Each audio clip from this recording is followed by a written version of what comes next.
Вообще основа семьи – это дети.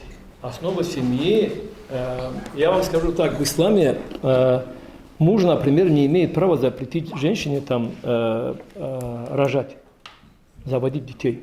То есть в одностороннем порядке, если они там вместе решили там из-за здоровья или из-за каких-то других проблем чуть повременить, там не заводить детей, это одно. Хотя это тоже, если нет каких-то серьезных физических проблем, тоже очень нежелательно. Но в одностороннем порядке ни муж и ни жена одни не могут запретить заводить детей. Настолько это строго. Второе, даже если мы возьмем современные там, понятия экономики, как один из этих лекторов рассказывает, ну, объясняет виды богатств. Есть богатство финансовые, там, деньги и так далее, а есть богатство социальное, когда это семья человека и это его знакомые. Это социальное богатство.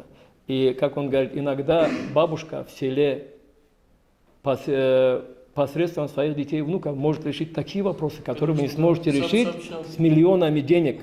Просто бабушка сказала своим детям и внукам, они через свои связи могут решить такие вопросы и проблемы, которые вы, придя туда, со своими там большими деньгами не сможете решить. И поверьте мне, люди, которые уже в возрасте, они начинают истинно понимать ценность детей. Если они правильно воспитали, конечно, как сказал Али, ради Аллаху, один из подвижников пророка, как он сказал, воспитание детей – это как рисунок на камне. То есть один раз ты сможешь это сделать.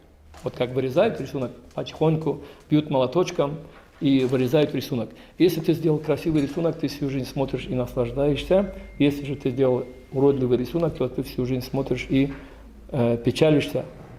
Переделать уже невозможно. На камне можно один раз сделать, и все, потом его или разбивают, выбрасывают, или оставляют как есть. Поэтому, конечно же, все мы должны задумываться, как правильно. Сейчас, кстати, насчет воспитания детей тоже. Опять же, мы растеряли ценность вот этого воспитания. Теперь мы ищем книги, какие-то западные эти авторы, которые написали там книги, исходя из своих каких-то ценностей, когда ребенок растет эгоистом, и в семье только финансовые отношения, такое тоже мы уже видим.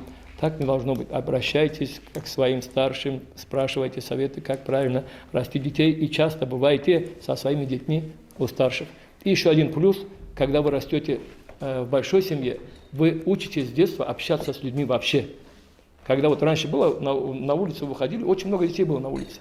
И вот эти постоянные трения, кто-то кого-то ударил, кто-то заплакал, кто-то что-то, еще что-то. Мы постепенно учились, как вообще общаться с людьми, как вести нормальный диалог, как сделать так, чтобы тебе не досталось, чтобы и ты кому-то не набил морду и так далее. Есть мужское общество, есть женское общество, но один ребенок, когда растет в семье, если вы часто не посещаете своих родственников, где есть дети, то вы не умеете общаться с взрослыми, вы не умеете общаться с подобными вам, с ровесниками, и вам приходится учиться, когда некоторые дети, кстати, сейчас вот только пошел ребенок в садик или в школу, он начинает заикаться от сильного стресса, потому что ребенок не привык к большой аудитории, когда много детей. И у него сильный стресс, он начинает заикаться, к нам, как к эфенди, иногда приводят, почитайте, пожалуйста. Что случилось? Вот пошел в садик или в школу и начал заикаться. Потому что один ребенок рос, и он не умеет вообще как-то разговаривать, общаться с детьми. Да, строить отношения. Все.